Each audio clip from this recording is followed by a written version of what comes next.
भाई बिजनेस बर्बाद क्यों होता है? आखिर क्यों तुम अपना ब्रांड नहीं बना पाते? आखिर क्या फर्क है तुम्हारे बिजनेस में और ये सारे बड़े ब्रांड्स बोट, नॉइस, मामर्थ या एप्पल में?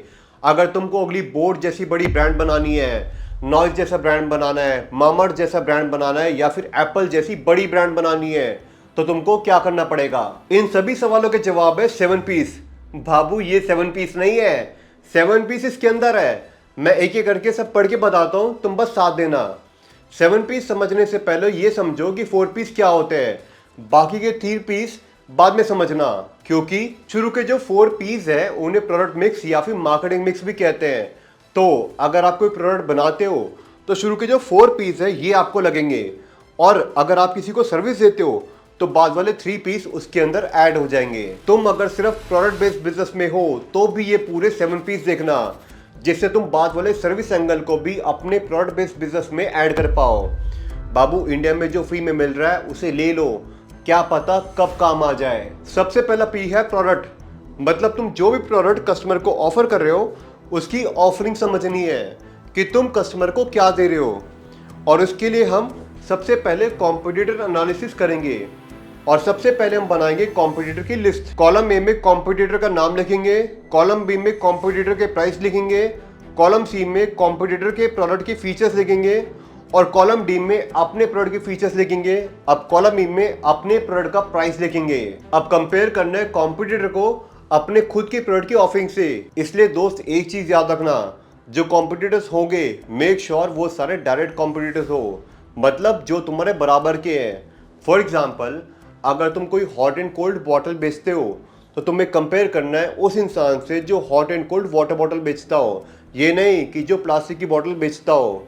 समझे? अब एग्जाम्पल के लिए, ये बॉटल ऐसी है जो ऑटोमेटिक स्टेरिलाइज करती है, मतलब तुम्हें बस इसमें कोई पानी डालना है और ये ऑटोमेटिक प्योरीफाई करेगी प्लस ठंडा भी करेगी। अब अगर तुम ऐसी कोई बॉटल सेल करते हो और ऐसा कोई प्रोडक्ट पूरी मार्केट में है ही नहीं, तो तुम नियर बाय वाले प्रोडक्ट को भी अपने प्रोडक्ट का कंपटीशन मान सकते हो। वेल आइडिया अच्छा है, automatic purify bottle plus hot and cold भी।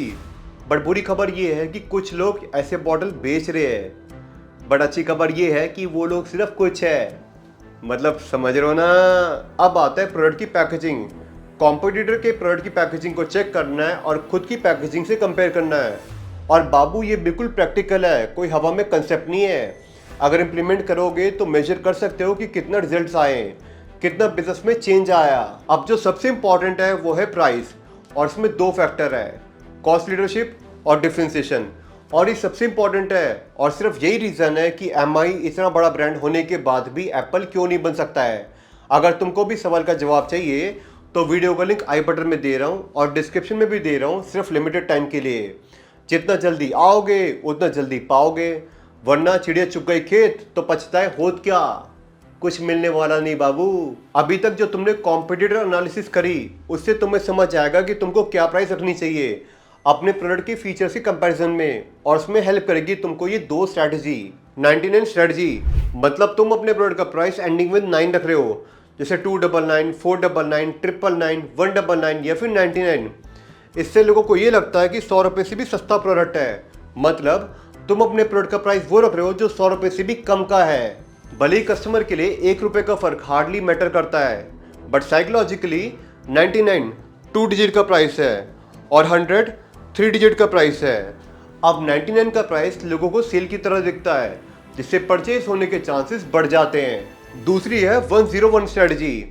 ये ऐसा साउंड होता है कि प्रोडक्ट महंगा है, मतलब 100 रुपये से भी ज़्यादा का है, और ये जनरली प्रोडक्ट को एक्सक्लूसिव दिखाने के लिए यूज़ करी जाती है या फिर प्रोडक्ट को स्टैंड आउट कराने के लिए यूज़ करी जाती है। अब ये जो 99 स्ट्रेटजी है वो यूज़ होती है कॉस्ट लीडरशिप में, और जो 101 स्ट्रेटजी है वो यूज़ होती है डिफरेंशिएशन में, जिसको मैंने डिटेल में इस सीरीज़ की लास्ट वीडियो में कंप्लीट बताया है। और इसका लिंक पता है ना बाबू कहाँ पर है?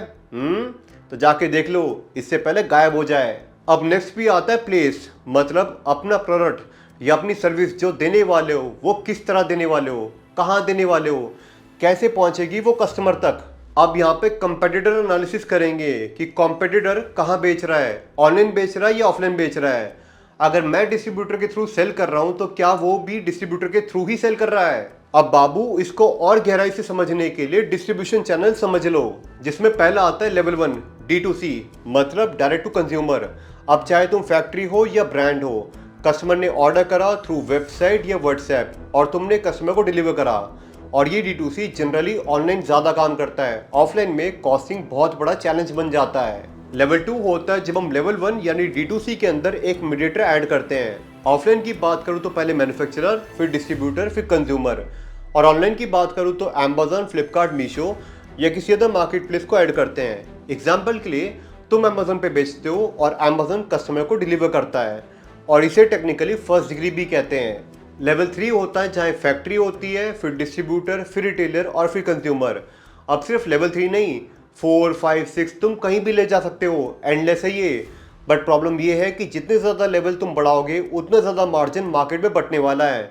जैसे MI की बात करूं तो वो कॉस्ट लीडर इसलिए बन पाया क्योंकि उसने शुरू 1 डिग्री पर ऑपरेट करा, मतलब MI ने फ्लिपकार्ट को पार्टनर बनाया और डायरेक्ट वहीं से सेल करा।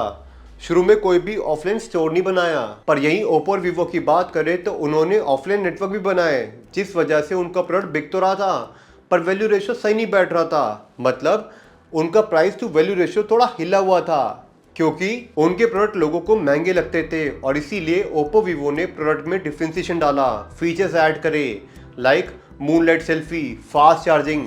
बट MI स्ट्रिक्ट था, उसने कहा भाई हम तो सस्ता देंगे। पर ओप्पो वीवो कहते थे हमारे कैमरे घूमते हैं, मेंढक की तरह 100 कोस दूर बैठे आदमी को भी पकड़ लेते हैं। बट MI एकदम शांत स्वभाव, भाई हम सस्ते हैं और सस्ता ही देंगे। और यही रीजन है कि MI के प्रोडक्ट सबसे सस्ते मिलते थे।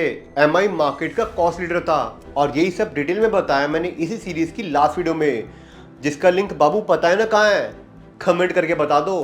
पर सारी दुनिया ऑनलाइन नहीं है, एक बहुत बड़ी दुनिया ऑफलाइन भी है। अगर मैं टॉप यूट्यूबर की बात करूँ तो उसके सब्सक्राइबर देखो, और इंडिया की पॉपुलेशन 140 करोड़, कोई कंपैरिजन नहीं है कहीं से कहीं तक भी।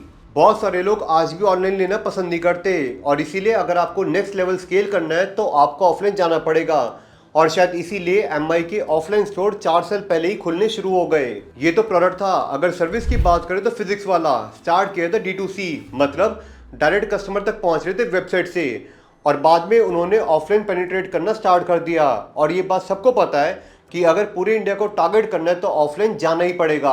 अगला ये प्रमोशन, मतलब अपने ब्रांड को प्रमोट कैसे करोगे, कैसे कम्युनिकेट करोगे, कैसे कस्टमर तक पहुंचोगे। और यहाँ पर भी कंपेटिटर एनालिसिस करनी है कि क्या कॉम्पिटिटर फेसबुक पर ऐड चलाते हैं, टीवी पर ऐड चलाते हैं, गूगल पर ऐड चलाते हैं, या फिर किसी ऑटो वाले के पीछे चिपकाकर मार्केटिंग करते हैं। तुमको ये जानना है कि आखिर कर क्या रहे हैं वो। अब जितना ज्यादा ये करोगे, मतलब उतना ज्यादा अपने बिजनेस को गहराई तक समझ पाओगे। अभी के लिए आप कॉम्पिटिटर को स्टडी करो, बट आगे चल के इस सीरीज में कंप्लीट प्रमोशन को समझेंगे, मतलब मेटा पर एड्स कैसे चलाते हैं, गूगल पर एड्स कैसे चलाते हैं, और बहुत कुछ। तो अब हमारे 4 P's ऑफ मार्केटिंग खत्म हो गए, जिसको हम मार्केटिंग मिक्स कहते हैं, और ये जनरली प्रोडक्ट इंडस्ट्री में यूज होते हैं। बट पिक्चर अभी बाकी है मेरे दोस्त। अभी बचे हैं अगले 3 P's ऑफ मार्केटिंग, जिसको हम सर्विस इंडस्ट्री में यूज करते हैं। फर्स्ट है फिजिकल एविडेंस। जैसे आप कोई प्रोडक्ट लेते हो तो पैकेजिंग मैटर करती है, और इसी तरह जब आप कोई सर्विस लेते हो तो इंटीरियर मैटर करता है। एग्जाम्पल के लिए आप मसाज देते हो, इंटीरियर अच्छा है, म्यूजिक बज रहा है, खुशबू अच्छी आ रही है, तो आपको अच्छा लगेगा। तो सारा गेम है फिजिकल एविडेंस का, मतलब जो वैल्यू दे रहे हो कस्टमर को, उसके साथ फिजिकल एविडेंस भी वैल्यू की तरह ऐड हो जाता है। अब इसमें घर बार बेचकर इंटीरियर नहीं बनाना है, पर्पस ये है कि लोगों को वैल्यू मिले जिसके लिए वो आए हैं। नेक्स्ट P है पीपल, जो टीम आपके लिए काम करने वाली है, मतलब जो आपका स्टाफ है, कौन है वो, क्या क्वालिफिकेशन क्राइटेरिया है उनका, कैसे दिखते हैं, कैसे बोलने का तरीका है, उनका स्किल सेट क्या है, ये सब आपके स्टाफ के लिए है, और आपको अपने कॉम्पिटिटर से क्रॉस चेक करना है। अब इसका तरीका क्या है, अपने कॉम्पिटिटर के पास जाओ, उसकी सर्विस को एक्सपीरियंस करो और ये समझो कि वो क्या सही कर रहे हैं, क्या गलत कर रहे हैं। वहाँ से बहुत सारी चीज़ें पता चल जाएगी, और उसे अप्लाई करो अपने प्रोडक्ट और सर्विस के अंदर और उसे बेटर बनाओ। लास्ट P है प्रोसेस, जिसे कहते हैं SOP, सिस्टमेटिक ऑपरेटिंग प्रोसीजर।